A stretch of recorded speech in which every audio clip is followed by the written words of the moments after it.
आज 14 सितंबर हिंदी दिन के रूप में स्कूल, कॉलेज सभी जगहों पे मनाया जाता है। हिंदी दिन के उपलक्ष्य में यहाँ से बड़ी अच्छी अच्छी बातें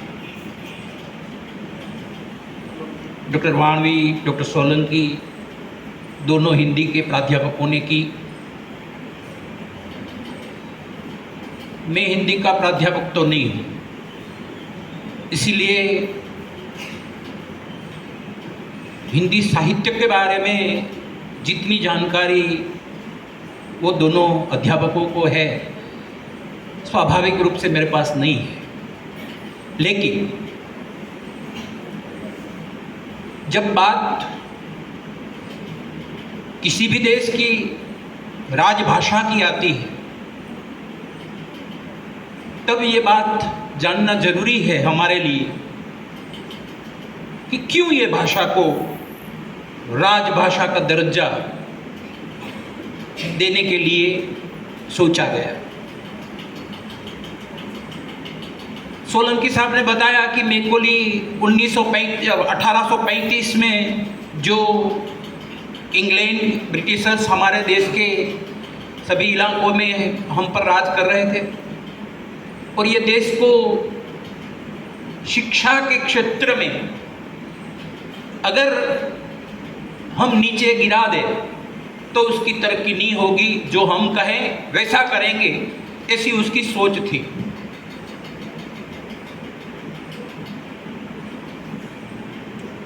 मेरे दिमाग में एक ये बात आ रही है कि 1913 में हिंदी साहित्य सम्मेलन में पूज्य महात्मा गांधी ने पहली दफा ये बात छेड़ी थी कि क्यों न हम हिंदी को अपनी राजभाषा बनाए। 1913 से लेके देश आजाद हुआ 1947 को, देश का संविधान बनाने वाली संविधान समिति थी, उसके सामने ये बात आई कि हम अपने देश की भाषा हिंदी को राजभाषा के रूप में स्वीकार करें। उसके पीछे तर्क ये था कि ज़्यादातर भारत के ग्रामीण इलाकों में रहने वाले देहाती लोग, ग्रामीण लोग रोज बरोज की जो उनकी बात है वो हिंदी में करते हैं। उन दिनों में तो करीबन भारत की जितनी जनसंख्या थी उसमें से करीबन 50% लोग हिंदी में ही बात करते थे। साउथ में हम लोग आज भी जानते हैं कि उनकी लोकल लैंग्वेज, जैसे हमारी गुजरात की गुजराती है, आंध्रा में जाए तो आप तेलुगु, कर्नाटक में जाएंगे तो कन्नड़, तमिलनाडु में जाएंगे तो तमिल, केरल में जाएंगे तो मलयालम। सभी राज्यों की अलग अलग भाषाएं हैं। लेकिन महात्मा गांधी जी ने जो ख्वाब देखा था कि भारत देश तो गांवों में बसा हुआ देश, आज भी हम जानते हैं कि 6 लाख से ज़्यादा गांव भारत के हैं। छोटे बड़े गांवों को मिला के इकट्ठा करके आज हम कहते हैं कि हमारा ये भारत है। तो गांवों में बसने वाले लोग रोज बरोज की उनकी बोली, समानार्थी शब्द जिसे हम कहते हैं, लेग, अंग्रेजी में वाणवी जी ने बताया कि अंग्रेजी में एक शब्द है लेग, लेकिन हिंदी में कई शब्द है इसके अलग अलग। जिस तरह से पानी, हम सलील कहते हैं, पानी कहते हैं, नील कहते हैं, जल कहते हैं, वारी कहते हैं, ये अलग अलग शब्द हैं।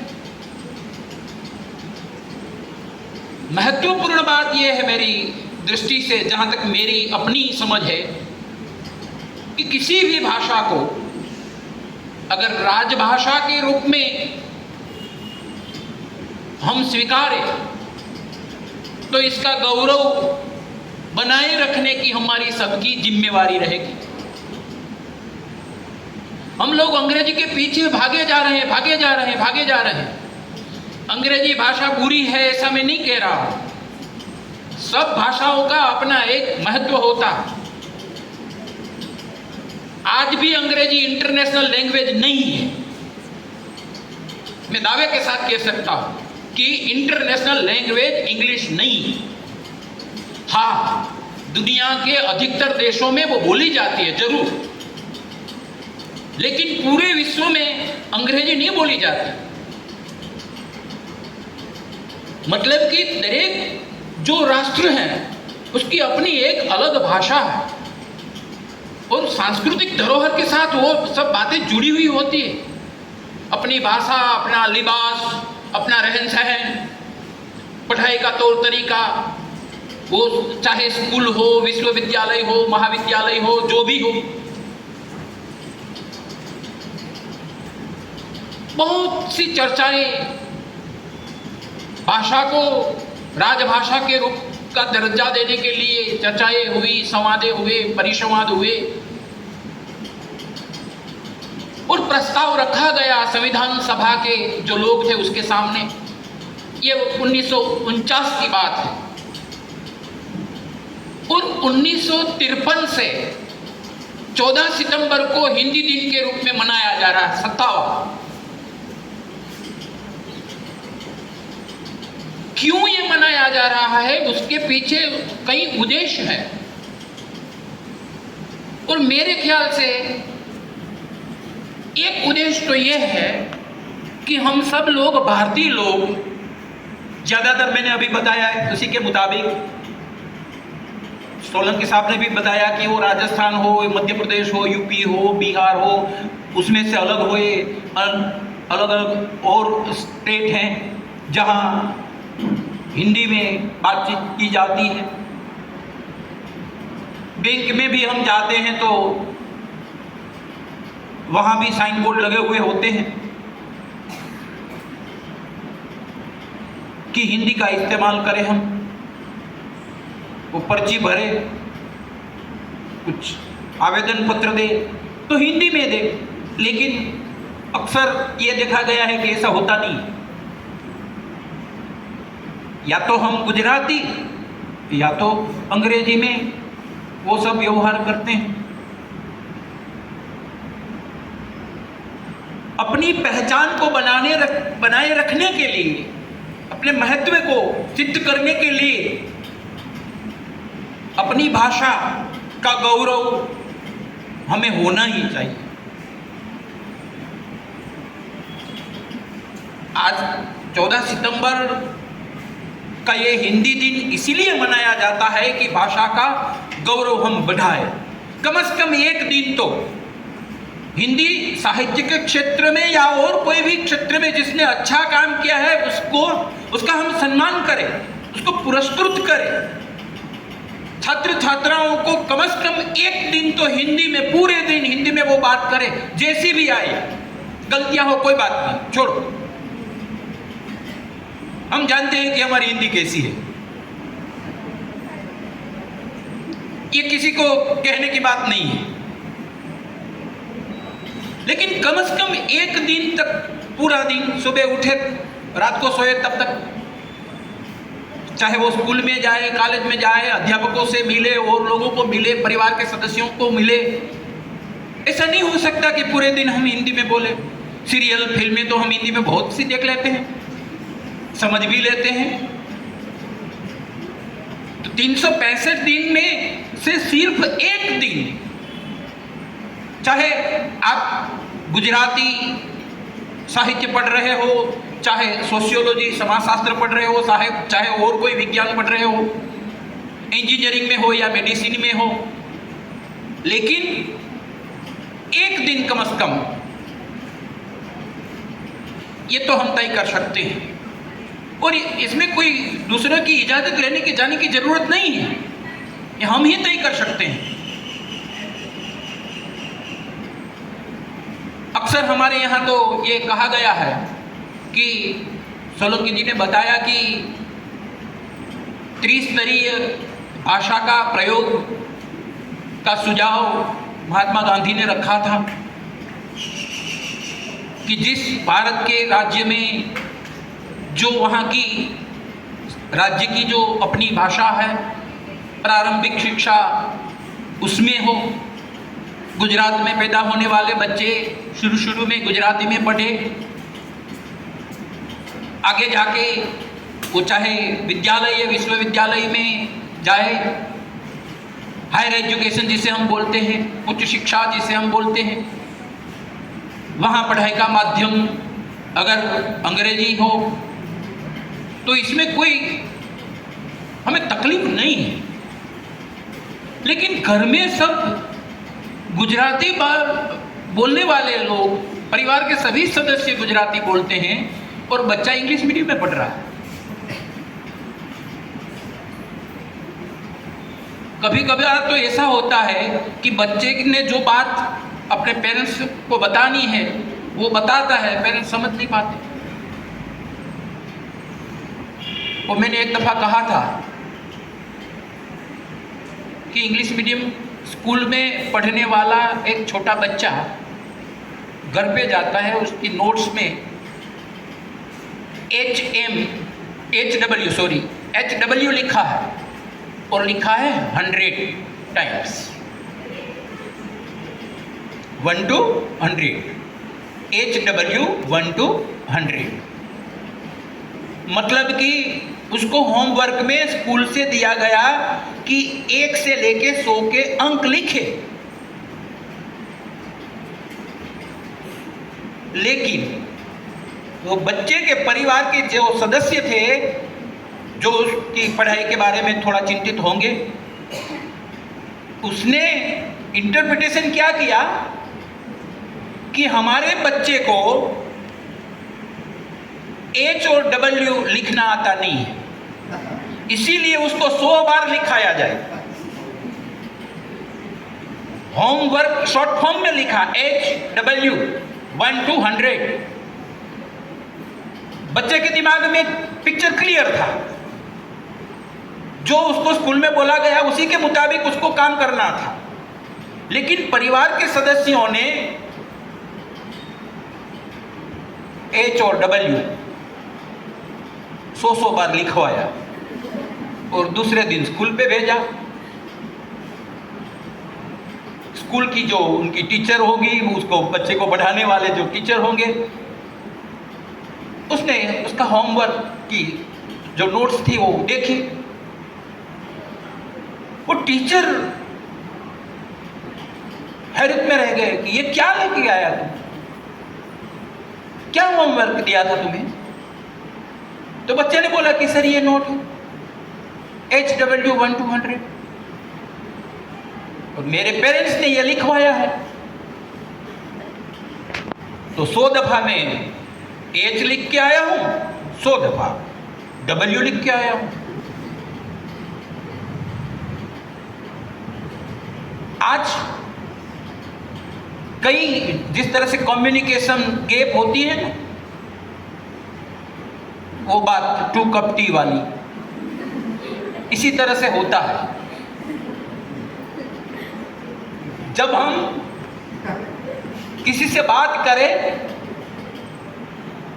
हमारे दिमाग में तो उसका अर्थ, उसका प्रयोजन साफ होगा, लेकिन जिसके सामने हम बोल रहे हैं, क्या वो यही मायने में वो समझ पाएगा?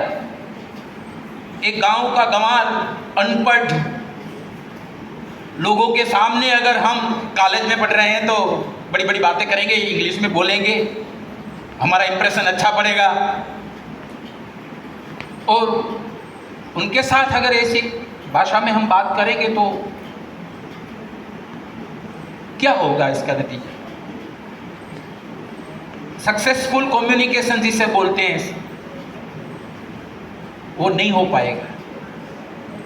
हमारी सोच अलग है, सामने वाले की सोच अलग है। तो जब कोई भी भाषा की बात हो, ये तो पूरे परंपरा मैंने बताया कि 1953 से लेके ये हिंदी दिवस मनाया जाता है। हिंदुस्तान में रहने वाला हिंदी भाषा को महत्व दे, समझे, बोले, लिखे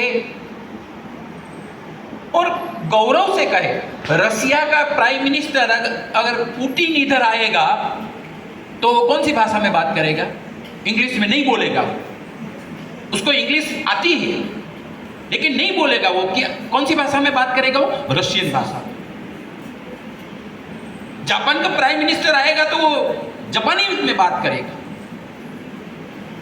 ऐसा एक दफा हुआ था यूनो में, कांग्रेस की सरकार थी, इंदिरा बेन गांधी देश के प्रधानमंत्री थे।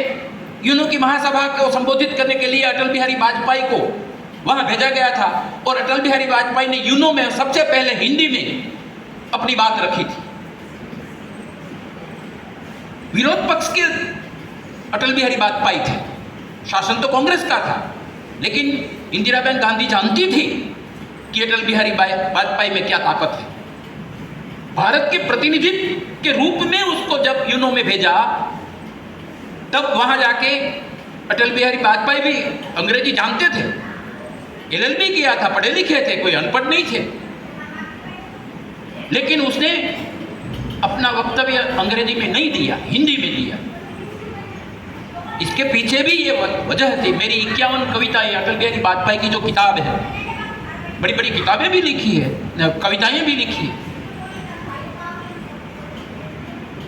उसने ये यूनो में ये बात हिंदी में रखी इसीलिए कि मैं हिंदुस्तान से आ रहा हूं, भारत का प्रतिनिधि हूं, मुझे अपनी भाषा का गौरव है। सब अपनी अपनी भाषा बोले जा रहे हैं तो मैं क्यों ना हिंदी में बोलूं? और उनकी हिंदी तो इतनी प्रभावित थी कि लाखों की मेदनी इकट्ठी हो और वाजपेयी जी बोले जा रहे हैं, पिन ड्रॉप साइलेंट होता है। हकड़े ठठ देने गई है ना गुजराती में। चाहे कितनी भी जनसंख्या क्यों नहीं इकट्ठी हो, लेकिन वाजपेयी जी बहुत बड़ी, मीठी और सभी को समझ में आए ऐसी हिंदी वो बोलते थे। हमारे जबलपुर में पैदा हुए आचार्य रजनीश, जिसे भगवान कहते थे, ओशो बाद में नाम दिया गया, उनकी हिंदी भी सुनने लायक है। मैं एक दिन जंगल में जा रहा था, सीधी भाषा में अगर हम बात करें तो हम ऐसे ही बोलेंगे ना कि मैं एक दिन जंगल में जा रहा था। रजनीश अगर वही बात करेंगे तो ऐसा बोलेंगे कि जा रहा था एक दिन में जंगल में। दोनों का वाक्यों के पीछे का अर्थ में कोई बदलाव नहीं आ रहा है, लेकिन भाषा में, वाक्य में कौन सा शब्द कहां रखे। बहुत सी कैसेट्स ओशो की, भगवान रजनीश की है, उसकी हिंदी आप सुनेंगे, छोटे छोटे विधान होंगे, लेकिन उसका तौर तरीका अलग था और प्रभावित करते थे वो। तो आज का ये 14 सितंबर का ये दिन है, वो हमारी भाषा, उसका गौरव बढ़ाने का है। उसके बारे में हम जानकारी रखें, बोलने की हम कोशिश करें। कम से कम मैंने अभी बताया कि साल में एक दिन तो कम से कम ये हम तय करें कि आज के दिन तो हम हिंदी में ही बोलेंगे, चाहे सही हो या गलत हो। लेकिन जब तक हम कोशिश ही नहीं करेंगे तब तक तो कैसे बोल पाएंगे? जिस तरह से हम गुजराती बोल सकते हैं, उसी तरह अगर हम कोशिश करेंगे धीरे धीरे तो हिंदी में भी अच्छी तरह से बोलना शुरू हो जाएगा हमारा। इसीलिए आज के अवसर पे, आज के ये दिन पे पूरे भारत में हिंदी भाषा के लिए जिन जिन लोगों ने काम किया, वो हमारे काका कालेलकर साहब भी थे, हजारी प्रसाद त्रिवेदी भी थे, राजेंद्र सेठ भी थे, कई ऐसे महानुभाव थे जिन्होंने हिंदी को बढ़ावा देने के लिए बहुत बड़ी मेहनत की, अपनी ओर से बहुत प्रयास किए, चाहे वो महाराष्ट्रियन हो, चाहे वो कोई भी स्टेट के रहने वाले हो। लेकिन जब बात आधिकारिक राजभाषा के रूप में हिंदी को प्रस्तावित करने की आती थी तब सब साथ में थे। हाँ, इतिहास हमारे देश का अगर हम देखें, जब ये भाषा का चयन करना था प्रस्ताव के साथ, तब साउथ वाले लोग अगेंस्ट में थे हिंदी के, दंगे फसाद हुए थे। आज का चेन्नई मद्रास में दुकानें जलाई गई थी, जिस दुकान का हिंदी भाषा में बोर्ड था वो दुकान साउथ इंडियन वालों लोगों ने जलाई थी। भाषा के प्रति इतना वैमनस्य, यूपी वाले हैं या राजस्थान से आए हैं या एमपी से आए हैं या बिजनेस कर रहे हैं, हिंदी भाषी लोग हमें नहीं चाहिए, ऐसा भी हुआ। तो ये सब छोटी छोटी बातें भाषा के साथ जुड़ी हुई, इसका महत्व, इसके पीछे का उद्देश्य हम सही मानों में समझे और अपने जीवन में हो सके तो उसके लागू करें जितना हो सके। अंग्रेजी बुरी है, नहीं जाननी चाहिए, ऐसा मैं नहीं कह रहा हूँ, कृपया समझिए, अंग्रेजी आनी चाहिए हमें। क्योंकि जब गुजरात को छोड़ के अगर हम किसी आसपास के इर्द गिर्द के जो हमारे राज्य है, वो चाहे राजस्थान हो, चाहे एमपी हो, चाहे मुंबई हो, महाराष्ट्र, मुंबई में भी गुजराती बोली जाती है, लेकिन गुजरात को छोड़ के अगर हमें किसी पढ़ाई के लिए या बिजनेस के लिए या और किसी वजह के लिए जाना पड़ेगा तो 2-3 हमें अलग और भाषा आनी चाहिए, ताकि वहाँ हमें कोई मुश्किल ना हो। गुजराती के अलावा हमें हिंदी आएगी तो हमारी बात बन जाएगी, अंग्रेजी आती है तो और हमारा काम आसान हो जाएगा। कभी कभार तो ऐसा हुआ था, पहले तो ये साउथ वाले लोग अगर घूमने फिरने के लिए कोई हिंदी भाषी इलाके से साउथ में जाए, वो तमिलनाडु में जाए या केरला में जाए, तो उनको अंग्रेजी नहीं आती है, वहाँ की लोकल लैंग्वेज मलयालम या तमिल नहीं आती है, वो हिंदी में बात करेगा कि भाई मुझे ये जगह पे जाना है, कृपया मुझे रास्ता बताइए, ठिकाना बताइए, तो वो लोग नहीं बताते थे। एड्रेस पूछते थे हिंदी में तो वहाँ के लोकल लोग थे वो सही उसका पता नहीं बताते थे, क्योंकि ये तो हिंदी बोलने वाला है। और हिंदी भाषी राज्य से जो आदमी वहाँ घूमने के लिए गया है उसको वहाँ की लोकल लैंग्वेज नहीं आ रही है, इंग्लिश उनको आती नहीं है। इतना वैमनस्य भाषा के लेकर हमारे देश में देखने को मिला था। अच्छा है, अब हालात सुधर रहे हैं, लेकिन हिंदी की हालत दिन ब दिन बिगड़ी भी जा रही है। वो चिंता का विषय है हमारे लिए। देश के एक नागरिक के रूप में पढ़े लिखे छात्र छात्रा हो या अध्यापक हो, हमारी सबकी ये जिम्मेवारी है कि हम ये बात को समझें, अपनी भाषा का महत्व समझें, उसको आगे उसकी तरक्की हो, उसका विकास हो, ज़्यादा से ज़्यादा लोग उसके साथ जुड़े, ऐसी कोशिश हमारी ओर से हमें करनी चाहिए।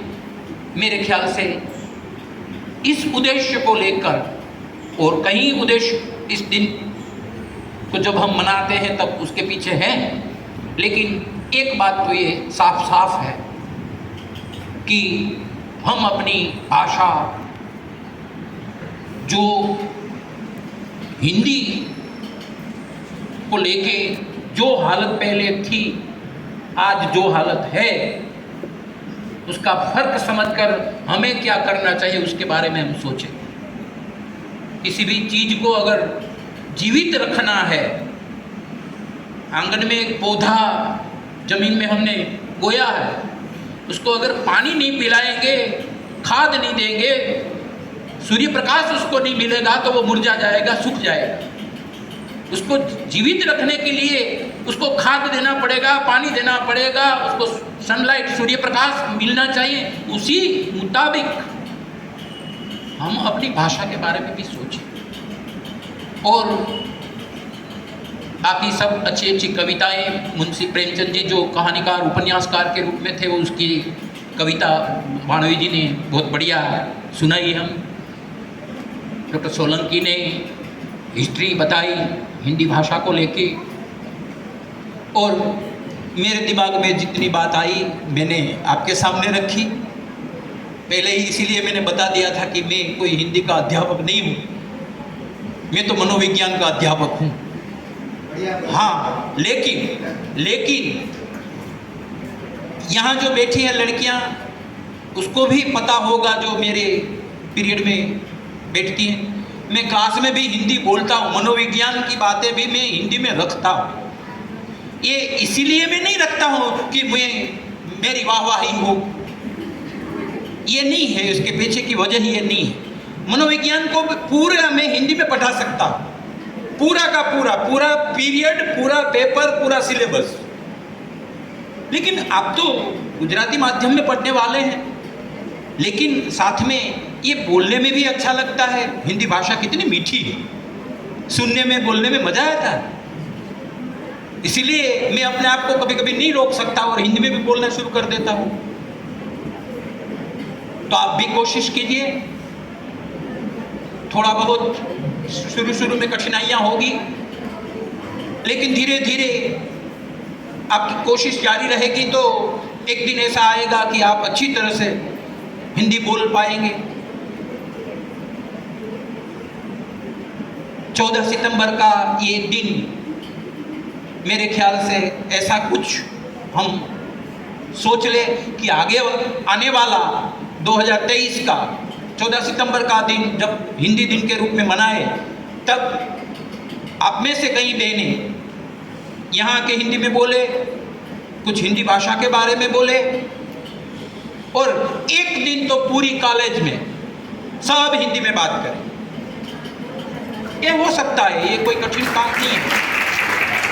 इसी के साथ मैं अपनी बात यहाँ ख़त्म करता हूँ, पूरी करता हूँ।